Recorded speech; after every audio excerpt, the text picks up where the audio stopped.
자, 여러분, 크립토 마토 인사를 전해드리고 있습니다. 비트코인 지금 현재 가격 7,627불, 다시 한번 달리려고 준비를 하고 있는 것일까요? 이더리움은 200달러를 목전에 다시 한번 앞두고 있습니다. 오늘도 암호화폐 업계에 관련된 이러한저러한 소식들을 한데 모아봤는데 바로 한번 뛰어들어 보도록 하겠습니다. 전염병 사태로 많은 사람들이 자택근무를 하거나 가상으로 화면을 통해서 회의를 하는 그런 모습들이 보여지고 있는데요. 그 상황 속에서 가장 크게 각광을 받고 있는 것이 바로 온라인 화상회의 플랫폼인 줌이라고 볼 수가 있겠습니다. 앞으로는 사람들이 줌에 대해서 요금을 납부하게 될 때 결제업체를 거쳐가지고 암호화폐로도 요금을 납부하게 될 수 있을 것이라고 하는데요. 제가 드리고 싶은 말씀은 줌은 쓰지 마십시오 라는 것입니다. 이미 전 세계 여러 나라에서는 줌 사용 금지령이 떨어졌는데 이상하게 한국 같은 경우는 전혀 이렇게 말이 없는 것 같아요. 제가 놓친 것일 수도 있겠습니다만 일단 기본적으로 회의를 하거나 모든 대화 내용들이 중국 쪽으로 넘어가게 된다라고 그러죠.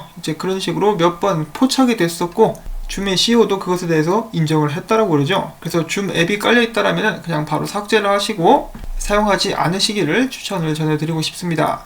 자, 다음은 이더리움에 관련된 흥미로운 차트가 하나 있어가지고 가지고 와봤는데요. 지금 보시면은 이더리움이 최근에 3월 정도 해가지고 마찬가지로 크게 바닥을 찍었었는데 이 차트를 2015년 비트코인 차트랑 비교를 해놓은 것입니다. 비트코인 같은 경우 약간의 횡보를 거쳐가지고 쭉 올라가게 되는데 이더리움 같은 경우는 지금 쭉 올라와가지고 한 이 정도 와있죠. 200달러 근방이니까 이 정도 와있기 때문에 만약에 비트코인이랑 똑같은 방식으로 움직이게 된다 그러면은 이 상단 채널을 뚫고 올라가서 지지받은 후 계속해서 지속적으로 상승하게 될 것이라고 제가 예상을 해볼 수가 있겠습니다.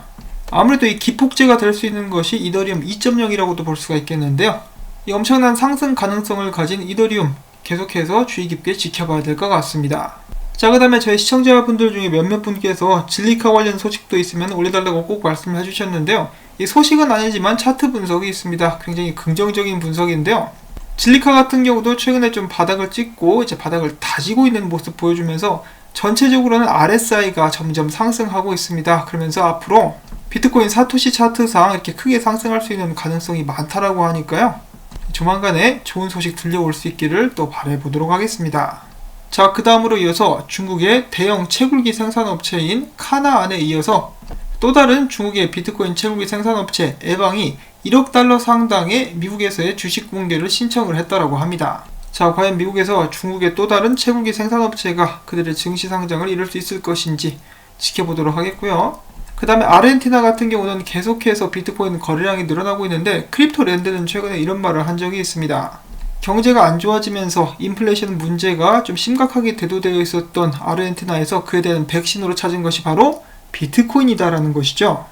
아르헨티나는 다시 한번 디폴트 위기를 맞고 있습니다. 근데 여러분들도 이미 저보다 더 잘 아시겠지만은 아르헨티나는 베네수엘라와 마찬가지로 한때 굉장히 부유한 나라였었죠. 천연 자원도 많고 어쩌다가 이 지경이 됐는지 모르겠습니다만은 이러한 사태 같은 경우는 다른 나라에도 일어날 수 있다라고 봅니다. 인플레이션과 더불어 가지고 국민들이 그 나라의 법정화폐에 자신감을 잃게 될 때 다른 투자처를 찾게 되기 마련인데 비트코인이 여러 나라에서 그것에 대한 대안으로 떠오르고 있는 듯한 그런 모습이 보여지고 있습니다. 자, 그 다음엔 작년에 엄청나게 주목을 받았었던 비체인 이번에 50% 할인 행사를 국제 암호화폐 거래 플랫폼 크립토닷컴에서 진행하게 된다고 하는데요. 일단 크립토닷컴 거래소 및 앱에 가입을 하셔가지고 거래소에서 이 CRO 토큰을 스테이킹을 하시게 되면은 그 수량에 따라서 비체인을 50% 할인되는 가격에 구매하실 수 있게 될 것이라고 합니다. 자, 날짜 같은 경우는 2020년 4월 28일 화요일 시작되게 된다라고 하고요. 제가 관련된 링크를 남겨드릴 테니까 관심 있으신 분들은 알아보시면 좋겠습니다. 자, 다음 소식으로 너무 자주 들어가지고 지겹겠다라는 생각이 들 수도 있겠습니다만 비트코인과 금에 관련된 이야기, 비트코인 변동성이 감소되면 디지털 금이 될 수 있을까? 자, 지금 특히 전염병 사태 때문에 가장 크게 타격을 받은 나라는 미국이라고 볼 수가 있겠습니다. 확진자 수도 너무 많고 실업자 수도 너무 많고 미국 다우지수 같은 경우는 한때 크게 떨어졌었으나 연준이 돈으로 하락을 막았다라고 이야기를 하고 있죠. 기사에서도. 그리고 전 세계 경제가 흔들리고 있을 때 다시 한번 주목받게 된 안전자산 바로 금이라고 볼 수가 있겠습니다. 다시 한번 최고치를 갱신하려는 그런 모습을 보여주고 있는데요. 이런 상황에서 비트코인 같은 경우는 금이나 S&P 500보다는 큰 폭으로 하락을 했으나 저점 대비 상승폭이 가장 큰 것으로 또 확인이 됐다라고 그러죠. 블룸버그 같은 경우는 비트코인이 디지털 금이 되어가고 있다라고 이야기를 한 바가 있습니다. 최근에는 미국 증시를 따라다니고 있지만은 블룸버그 쪽에서는 또 이런 말을 하기도 했는데요. 비트코인과 금의 상관관계가 최고 수준으로 증가했으며 비트코인 및 주요 알트코인의 변동성이 감소할 것으로 전망을 했습니다. 자, 그런데 이런 분석 결과 같은 경우는 얼마 전에 블룸버그가 냈었던 그들의 또 다른 의견과는 상충되는 것이 아닌가 싶은데요. 조만간 있으면은 비트코인이 떡상할 거라면서 이제 변동성이 감소할 것으로 전망을 한다니 이게 뭔 말인지는 모르겠습니다. 자, 아무튼 이 비트코인의 매력 중에 하나가 큰 변동성이라고도 볼 수가 있겠는데요. 과연 변동성이 줄어들게 되면은 디지털 금으로서의 역할을 하게 될 수 있을까요? 제 생각은 조금 다른데요. 이 비트코인 같은 경우 변동성이 크긴 하지만은 이미 디지털 금으로서의 역할을 하고 있다라고 생각을 하고 있습니다. 여기는 이 미스터 앤더슨이라는 사람이 2020년도 4월 26일과 2019년도 4월 26일 가격 차이를 각 자산별로 비교를 해봤는데요. 비트코인 같은 경우는 1년 전 대비해서 45% 상승, 금 같은 경우는 34%, 이런 면에서 봤을 때는 금과 비트코인의 상관관계가 꽤 높다라고도 볼 수가 있겠죠. 그 다음에 다우존스 같은 경우는 마이너스 11%, S&P는 마이너스 4%, 이더리움은 플러스 25%, 그리고 XRP만 초라하게도 마이너스 34%입니다. 이 굉장히 안타까운 모습이라고 볼 수가 있겠는데, 자, 아무튼 이 비트코인 같은 경우는 시간이 가면 갈수록 비록 변동성은 줄어들고 있지 않지만 가치는 올라가고 있습니다. 금과 함께 같이 가고 있는 그런 모습을 보여주고 있는데, 이만하면 어떻습니까? 가치 저장 수단으로서 자리를 잡았다라고 볼 수 있지 않을까 싶은데요. 이 비트코인의 이런 상승을 더욱더 부추길 수 있는 반감기 이벤트가 다가오고 있죠. 이 기사에서는 소환하라 2017년 황소장의 기억이라고 이야기를 했는데, 이 내용 자체는 제가 이미 다 다룬 것들이기 때문에 내용은 생략하되 저번 비트코인 반감기 때 어떤 일이 있었는지 또 한번 잠깐 보도록 하겠습니다. 2016년도 반감기 때 같은 경우는 반감기 51일 전부터 비트코인이 이제 상승을 하기 시작했다라고 해요.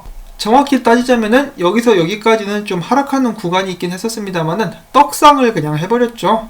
그리고 반감기 전에 떡락 한번 보여줬고 여기까지, 이때 하락률이 약 30% 정도가 됐었다라고 하는데요. 적은 하락률은 아니죠. 이 정도 떨어지면은 비명을 지를 만도 하겠습니다. 그 후에 어느 정도 회복을 하는 듯 하더니 반감기 때는 특별한 일은 일어나지 않았었고요. 반감기 후에 갑자기 자비 없는 떡락, 다시 한번 26%의 자비 없는 떡락을 보여주게 됩니다. 이때가 이제 바닥을 찍었다라고도 볼 수가 있는 것이, 회복한 후 어떤 일이 벌어졌느냐, 무려 501일 동안 지속적으로 상승하면서 총 4000% 정도 비트코인 가격이 올라갔었습니다. 이렇게 해가지고 2만 불대까지 올라가게 된 것이죠. 자, 이것이 바로 저번 비트코인 반감기 때 있었던 일인데요. 올해 같은 경우는 좀 이런저런 사정 때문에, 특히 전염병 등등 여러가지 이유들 때문에 완전히 똑같은 모습은 보여지고 있지 않습니다만, 반감기 자체는 똑같기 때문에 반감기 후에 다시 한번 하락 후 지속적으로 비트코인이 상승하게 되지 않을까라고 사람들은 예상을 하고 있는 그런 상황입니다. 지금 반감기가 14일, 그러니까 2주일 정도 남은 이런 시점에서 과거랑 비교를 해보면은 한 이 정도에 와 있다라고 볼 수가 있겠죠. 앞으로 몇 달간의 이제 큰 비트코인 가격에 관련된 움직임이 일어날 수 있게 될 것 같은데, 과연 위로 먼저 가게 될지 아래로 먼저 가게 될지 비트코인의 향후 움직임이 주목이 됩니다. 자, 그러면 비트코인의 분석들도 보는 시간 갖도록 하겠는데요. 여기 있는 페라스 Y라는 분석가는 비트코인이 이제 6,800불대까지 떨어지게 될 것이다. 그 후에 지속적으로 상승하게 될 것이다 라는 예측을 남겼었고요. 그 다음에 펜토시라는 분석가는 비트코인이 일단 8,000불대까지 올라갔다가 거절당하고 5,400불대까지 떨어져서 여기서 축적 기간을 거친 후 떡상하게 될 것이다. 그러니까 기본적으로 여기서 봤었던 이 하락을 예측을 하고 있는 것은 아닌가라고 한번 생각을 해보고 있는데요. 그 다음 크립토 마이클도 비슷한 의견을 가지고 있습니다. 일단 얘는 9,000불대까지 올라간다라고 이야기를 해요. 그래서 9,000불에서 거절을 당한 후에 마찬가지로 5,000불대 후반대까지 내려와가지고 축적 및 횡보 기간을 거치고 떡상. 그 다음에 이어서 램페이지라는 분석가 같은 경우는 비트코인이 바닥을 찍었다라고 확신을 하고 있는 모습을 보여주었었는데요. 2015년과 비교를 해봐도 이 바닥을 찍은 후에도 등락폭은 어느 정도 있기 때문에 지금부터 무조건 올라간다라는 것이 아니라 바닥을 찍었기 때문에 다지면서 올라간다라는 그런 뜻을 내포하고 있음을 알 수가 있습니다. 자, 그 다음에 데이비드 웨이브 같은 경우는 비트코인이 이전 고점 대비 하락 후 0.5%까지 이제 회복을 했다. 이것은 상승세를 엿볼 수 있는 좋은 지표다라고 이야기를 해주고 있습니다. 저번 같은 경우 하락 후 0.5%까지 회복을 한 후에 지속적으로 비트코인이 크게 상승을 해줬었거든요. 그와 마찬가지로 앞으로 일단 0.5%까지 회복을 해줬기 때문에 등락폭은 있겠지만은 앞으로 지속적으로 상승해 줄 수 있을 것이다 라고 기대를 해보고 있습니다. 참고로 데이브 더 웨이브가 보고 있는 다음 고점 같은 경우는 거의 한 10만 달러 정도가 되죠. 자, 그 다음에 큰 유튜브 채널을 운영하고 있는 MM 크립토 같은 경우는 최근에 이렇게 흥분하면서 이런 트윗을 또 남겨줬는데요. 비트코인 온체인 지표인 해시리본이 엄청난 매수 신호를 보냈다. 지금까지 이렇게 매수 신호가 나올 때마다 비트코인은 엄청나게 떡상을 해줬었다라고 하면서 굉장히 기대를 하는 모습을 다시 한번 확인을 해볼 수가 있었습니다. 자, 비트코인에 관련된 기대와 열정이 정말 엄청난데요. 이건 마치 거의 월드컵 때 이제 사람들이 흥분하는 것과 비슷한 그런 정도가 아닌가라고 한번 생각을 하게 되는데, 부디 사람들의 기대를 채워줄 수 있을 법한 그런 모습들이 앞으로 연출될 수 있기를 바라봅니다. 그리고 비트코인 같은 경우는 단순한 이제 축구 같은 스포츠가 아니라 어떤 나라에서는 그 사람들 개개인의 생사가 달린 문제가 될 수도 있기 때문에 비트코인 가격이 올라감과 동시에 더욱더 많이 활용될 수 있기를 바라보면서 오늘 영상은 또 여기서 마무리를 짓도록 하겠습니다. 오늘 영상을 봤더니 이거 좀 도움될 만한 정보가 있었어 라고 생각하시는 분들은 부디 제가 계속해서 이 채널을 유지할 수 있도록 뭐지요? 광고 시청입니다. 광고 시청 마무리까지 재생 및 광고주 방문해주시면은 한 분 한 분의 도움이 모여가지고 저에게는 큰 힘이 됩니다. 자, 그럼 여러분 오늘도 활기찬 하루 되실 수 있기를 바라면서 저는 다음에 또 인사를 전해드릴게요. 안녕히 계십시오.